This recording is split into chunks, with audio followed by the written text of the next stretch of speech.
Thanks for watching County Report This Week. I'm Susan Kennedy. Montgomery County Fire Rescue Service Chief Richard Bowers is leaving Montgomery County to become the new chief of the Fairfax County Fire Rescue Department. A 35-year veteran of Montgomery County Fire and Rescue Service, Bowers has served as the fire chief since 2008, managing the combined service of over 2,100 firefighters and rescuers. While serving as chief, he managed an operating budget of $204 million and a 6-year capital improvement program budget of $44 million. Chief Bowers will leave his post here at the end of April. One day before the president addressed the nation, U.S. Senator Barbara Mikulski was in Rockville visiting with local leaders about the threat and impact of sequestration. MyMC Media's Sonia Burke reports. Sonia? Senator Barbara Mikulski recently met with the county council, where she told them if sequestration goes into effect, the impact on Montgomery County will be grim. This is serious. I mean, this is really serious. The senator met with the council over lunch, where their discussion focused on the consequences of sequestration if Congress doesn't agree on a deficit reduction plan by March 1st. She told local leaders if deep automatic spending cuts are made, the impact on the county, which is home to many federal agencies, would be severe. Montgomery County will be tremendously impacted because it is the home of 17 key federal agencies and the home to 32,000 federal employees, in addition to major contractors like Lockheed Martin. So if the federal government catches a cold, Montgomery County could catch pneumonia. Local leaders said the uncertainty is already hurting the county. So it has gigantic spillover effects in terms of our whole economic climate. I think the uncertainty created by governing by continuing resolution or sequestration is terrible for the economy. It's a terrible message to the community at large and to the world, frankly, that this nation, this great nation, cannot manage its own finances. I mean, when you lose your AAA bond rating, it costs you more to borrow money. Well, we are out there borrowing money. So it will have a very real effect on our capacity to fund schools and other things that are so important to us. So that's just one example of a very That's a big example. It's a big example. I'm going to really fight for you. As the new chair of the Senate Appropriations Committee works toward a solution, she returns to Washington, D.C. with Montgomery County on her mind. This county is the incubator of American innovation. In Rockville, for County Report This Week, I'm Sonia Burke reporting. County Executive Ike Leggett and other county officials were part of the unveiling of a new report that highlights the economic impact nonprofits have in Montgomery County. Data shows that the nonprofit sector contributes over $2 billion in wages in our county. Lorna Virgili reports. Lorna? Susan, add to that $4 billion in purchasing power and the fact that they employ approximately 43,000 people in the county. Nonprofit organizations deliver significant community-based services to Montgomery County residents, but they also contribute significantly to the economic prosperity of our county. Executive Leggett, along with over 100 nonprofit leaders, gather at Discovery Communications to launch a new report called Beyond Charity, Nonprofit Business in Montgomery County, which reveals the economic contributions of nonprofit organizations.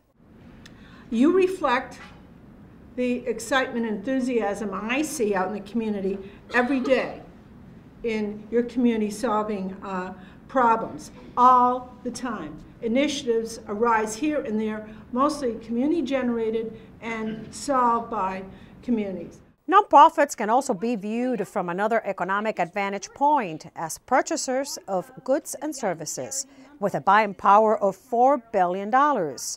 This illustrates why it makes economic sense for government to partner with nonprofits to deliver many types of services.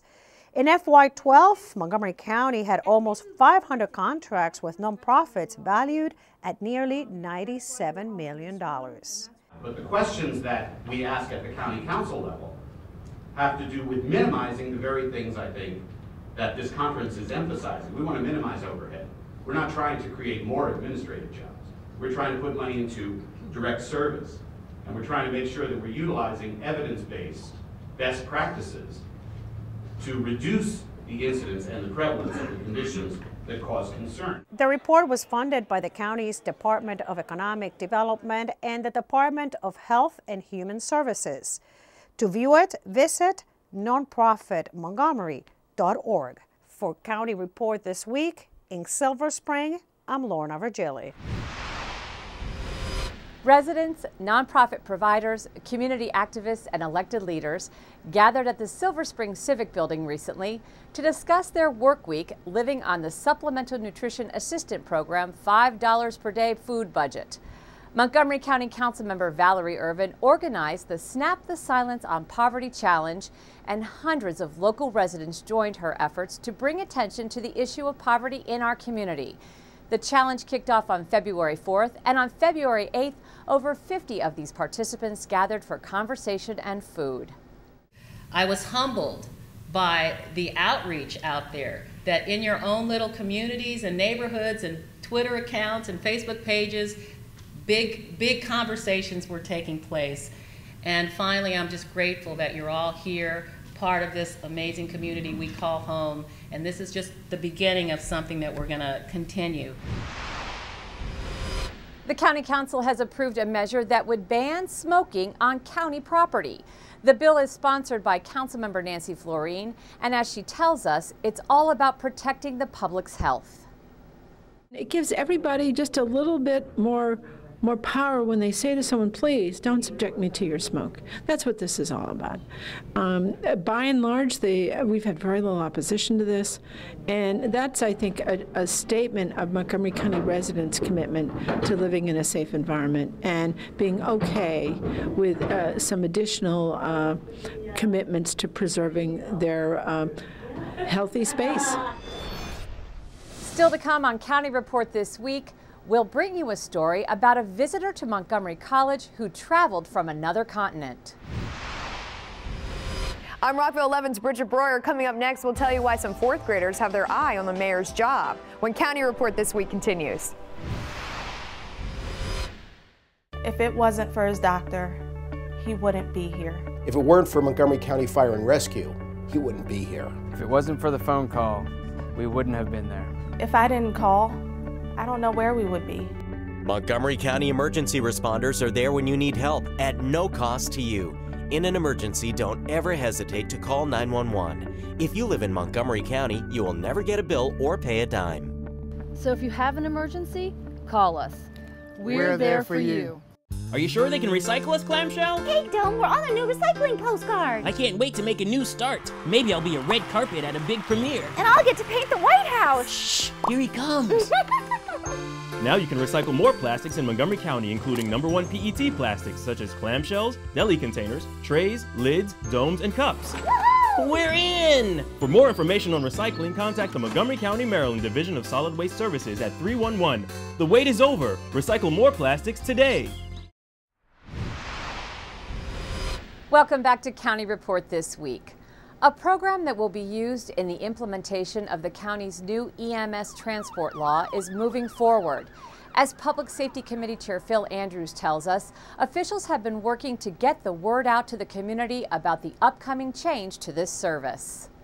County residents don't have a fee. People who don't live in the county, who are visiting the county, will be subject to the fee, but may be able to get a waiver depending on their income level. So it's really important to get that word out to people because it does affect different people differently depending on whether they're a county resident or visiting the county. The recent death of a 7-month-old infant at the hands of her older brother who was babysitting her has raised questions about state laws surrounding the legal age for babysitting. Here to clarify the law is Lucille Bauer with Montgomery County Police. Lucille, this was a terribly tragic situation here. Can you explain to us what the law is in regards to babysitting? Yes. This is a situation that has brought the age of babysitting to everyone's attention. And many people may not be aware that there is a law regarding the age at which a child can babysit.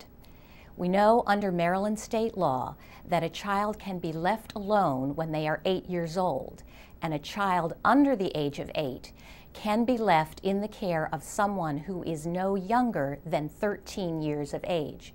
So in this case, it was lawful for a 14-year-old to be babysitting. But what we know is those are the legal standards, and it is really up to every family to know if a younger sibling, at least age 13, or another neighborhood child who is at least age 13, is really ready to babysit. And police would really recommend that young people who are considering babysitting take a class, and there are classes that are offered by the Red Cross, sometimes at local hospitals, sometimes by scouting organizations. So it's very important for young people to know what is expected of them when they're going to babysit. It's important that parents also let those younger babysitters know that if they get into a situation where they need help, they shouldn't be afraid to call on a neighbor or another family member. And again, it's up to the parents to make sure that those younger babysitters know how to call 911, have those emergency numbers close at hand, know how to get in touch with the parents, another neighbor, friends, something to help make this a successful babysitting experience. So in this very tragic case, this young person was legally babysitting. The law does not address how long a young person can babysit or whether or not a child should be left in charge during the overnight hours. And that was the case in this incident. The young man was babysitting overnight while his mom was at work. Okay. So again, we ask that anyone who's considering using a younger babysitter make sure that sitter is trained and well prepared. Okay, that's some very, very good, helpful information, Lucille. Thank you so much for joining us today. Lucille Bauer of Montgomery County Police. Calling all fourth graders, the City of Rockville wants to know what you would do if you were mayor. Your winning essay could be chosen for the annual If I Were Mayor contest. Our Rockville 11's Bridget Breuer has more. Have you ever wondered what it would be like to be mayor for a day? One fourth grader in the city will have that chance this spring. We want to be mayor! The fourth grade students at Falls Mead Elementary School gave an enthusiastic welcome to Mayor Phyllis Marcuccio as she promoted the annual If I Were Mayor contest. The contest, sponsored by the Maryland Municipal League and the City of Rockville, provides an opportunity for students to think about what changes they would make if they held the city's top job. This is a really good chance to get your ideas put out there and have everybody hear about them, and some of them might actually become realities in the future. I would say it's hard because you have to make a lot of tough decisions, and sometimes you have to sell things to get money, and which you don't want to sell. School officials were pleased the mayor stopped by as part of her tour, getting the word out about the contest. Oh, I'm very excited. The mayor of Rockville came to talk to our fourth grade students, and they've been studying about communities and the roles that people play in community, and it really brought it alive for them. I know someone's going to win because they are well prepared. They are very excited about this contest, and they do think about their community and being not just the community of Falls Mead, but also the community of the school, and they're very civic minded. And Mayor Marcuccio's take on the day? You know, you try to pull them into the idea that they've got to think about their future. You know, when you're 10 years old, you don't think there's anything except the rest of the world, and you have no concept that other people are even thinking. It's a change of perspective to think your ideas will have an impact on somebody else. That takes a lot of doing. Most of it is still egocentric at this age. One Rockville fourth grader will be chosen a winner this spring and will be dubbed Mayor for a Day. The honor includes lunch with the actual mayor, a tour of city facilities, and a street sign made with their name. It's an event that gets students and school officials excited about civic engagement. Well, I think that too often people think that they're powerless, and if we start teaching them now that they have a right to be a part of their community and have a voice, then I'm hoping that when they grow up they will take that power and become a force in the community. For more information on the contest, go online to rockvillemd.gov and search If I Were Mayor. Montgomery College recently received a visit from an administrator from a university more than 7,000 miles away. Montgomery College's Michael Brown explains. Good morning, and welcome. Dr. Pollard. Darian Pollard. Thank you. Desalegn is welcome. So glad to have you here. Hi, good morning. Good morning. Montgomery College recently gave a warm welcome to Dr. Desalegn Mengesha, Vice President for Academic Research and Community Services at the University of Gondar in Ethiopia. Dr. Mengesha's visit continues the burgeoning partnership between the two higher education institutions, which began with the signing of the Montgomery County Gondar Sister Cities Partnership Agreement last September in Ethiopia. The University of Gondar, we want to explore the opportunities working together with Montgomery College for a mutual benefit for both institutions. So I'm looking for the areas of partnership in the future. Having Dr. Desalegn here is going to help us to develop a stronger partnership that will support our students, it'll support our faculty's professional development, and I think that it will make our college a better college. Dr. Mengesha met with Montgomery College senior administrators before taking tours of all three Montgomery College campuses. He visited the new Rockville Campus Science Center and Tacoma Park Silver Spring Campus Health Sciences Center, and got an opportunity to speak with college faculty members, staff, and the Ethiopian Student Association. We would like to link this student association with our students. You can share ideas with the students, and you give them some information even. With this visit, Dr. Mengesha hopes to further solidify the partnership between Montgomery College and the University of Gondar by coming to terms on a memorandum of understanding between the two institutions. It's good facilities and warm welcome, good meeting, and that's nice for me, yeah. I think I have met my objectives so far.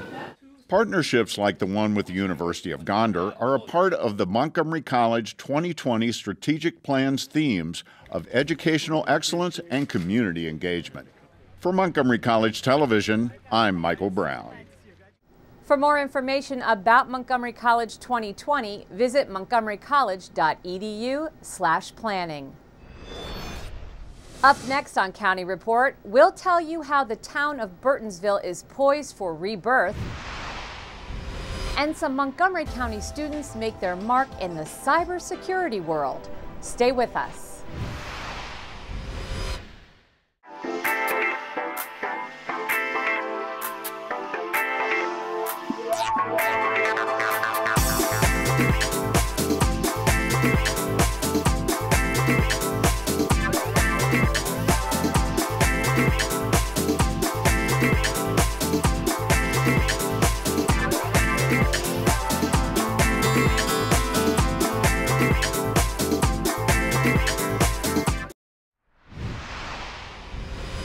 Welcome back to County Report. High-tech prowess has garnered international recognition for some Montgomery County Public School students. MCPS TV has the story. Poolesville High School in far western Montgomery County was the site of an international awards ceremony. 4 students, the Poolesville High School Falcons 4 team, won the Department of Defense Digital Forensics Challenge, beating out more than 1,200 teams from 53 countries. This online competition challenged the students' abilities to develop and use investigative techniques and tools in the world of cybersecurity. The tasks were progressively more difficult. The 100s were beginner challenges that were relatively easy to do, going all the way up to the 400s, which were challenges which have no known solution right now. And then the 500s were solutions where we had to create our own application for it. The students are all part of the Poolesville High School Science Magnet programs. Students and staff alike are proud of the team and their school. Knowing that our past year of hard work and the years before studying computer science has finally paid off, and that we've accomplished something on an international scale, feels really great. We'd love to take all the credit, but it's really about some special young men. I would like to say we've set them up with a good foundation in computer science, in programming, and in problem solving. According to officials at the event, cybersecurity, the ability to protect information and other assets from criminals wishing to do harm online, is more important than ever. In fact, it was estimated that there is a need for at least 30,000 cybersecurity professionals in the United States, skills they are teaching at Poolesville High School. There isn't any senior leader in the federal government or in banks or in power companies or in consulting companies that won't tell you they have many, many open positions that they can fill with people who can talk about it, but they can't fill with people who have the technical skills. So there's a desperate need for really good technologists who get interested in cybersecurity. The Montgomery County Council has given its approval to the Burtonsville Crossroads Neighborhood Plan, which revitalizes the town with housing, parks, and other infrastructure improvements, all of which have been a long time in coming for this eastern Montgomery County community. The plan focuses on commercial properties along routes 198 and 29, an area that is now characterized by highways and disjointed strip malls. Lead planner Kristen O'Connor says new zoning specified in the plan will allow residential development and will also help small businesses. Within the next month and a half, we're hoping that County Council has their public hearing and it's all approved, and we have new zoning for these shopping centers to put in the residential that they have promised, or at least in the interim try to get the commercial anchor store that we really need back in that old giant that's just sitting there right now with as an empty building. So along 198, it's even more important that we get a new zoning amendment through that amends the subdivision to allow for small additions to occur for these businesses to allow for larger bathrooms or more dining room space or even a larger kitchen. So we want to help small businesses as much as we can. Councilmember Valerie Irvin represents the Burtonsville community. She says with this new plan, Burtonsville is on its way back.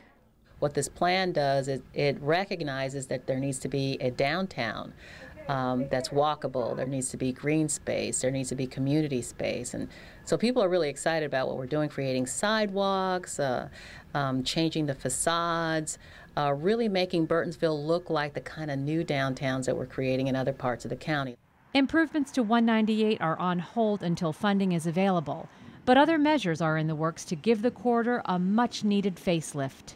We're allowing the businesses to continue. We want to provide landscaped areas and sidewalks and facade improvements that are so deserved. So I would think in the short term the road improvements aren't going to happen, but in the long term we're going to see a pretty nice promenade and Main Street along 198 that we're really excited about.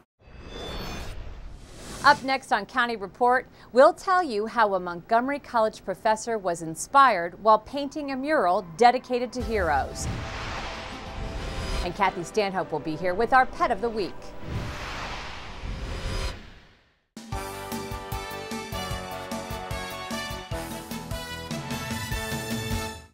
Montgomery College English professor Tammy Peary has received the Chair Academy's International Exemplary Leadership Award.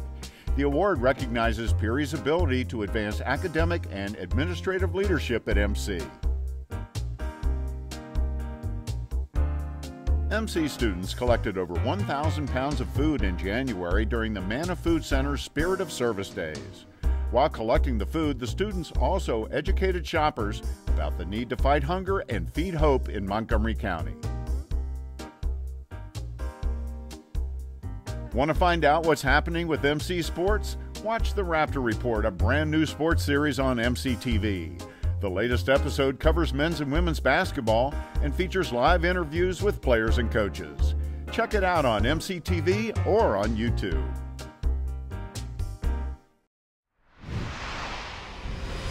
Welcome back. Using the knowledge and emotions of local firefighters, artist and Montgomery College professor Steve Prince has painted a stirring and evocative mural in a local fire station depicting the tragedy of 9/11 and its heroic firemen. Danielle Stesky has the story.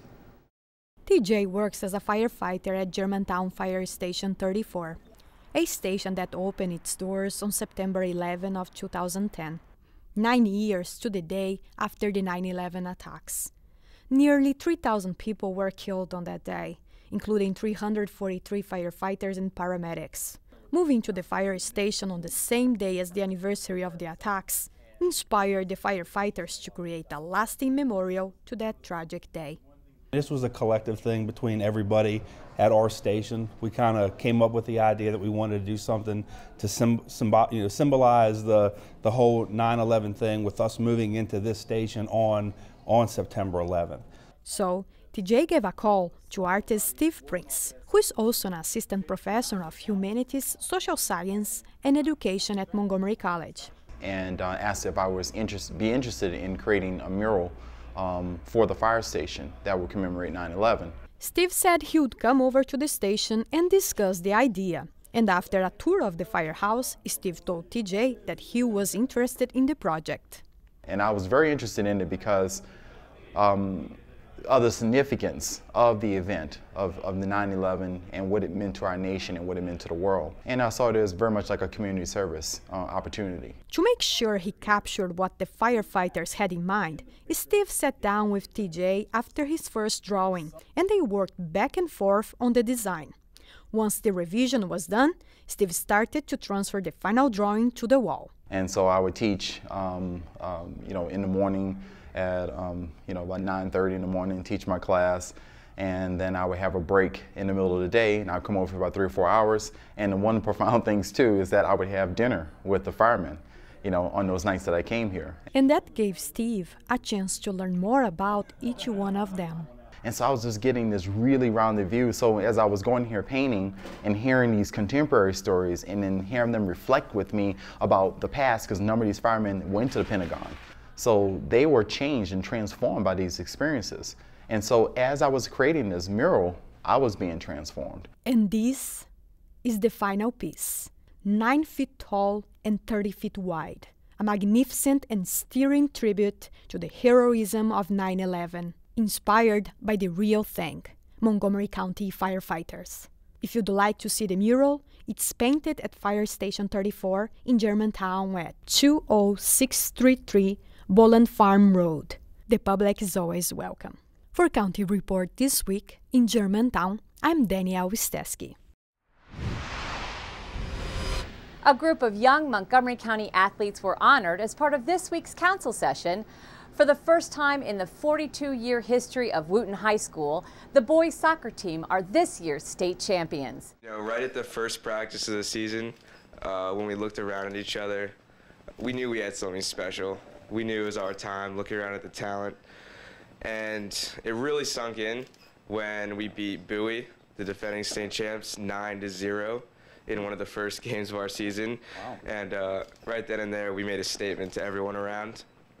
And one reason we were successful is we really stuck together as a family this year and just supported each other always.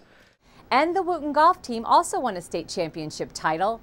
It was another first for that team as well, as 3 of the 4 members of the team are girls. In our Pet of the Week segment, Kathy Stanhope introduces us to a male dog who needs a good home to calm his nerves. Hi, this is Kathy Stanhope with your Pet of the Week at the Montgomery County Humane Society. And I am begging you, if you've ever considered a dog, this is the dog to come and get, because I have been doing this show for several years now, and I have never met a dog more scared than little Walter. Walter is just about 5 years old, and he's a Beagle mix, and he has the cutest, most adorable little underbite you've ever seen, but this dog is scared out of his mind to be here at the shelter. I've never seen anybody shake like this poor little dog's been doing. He is sweet, he evaluates beautifully, people love him and he loves people, but any new situation really scares him.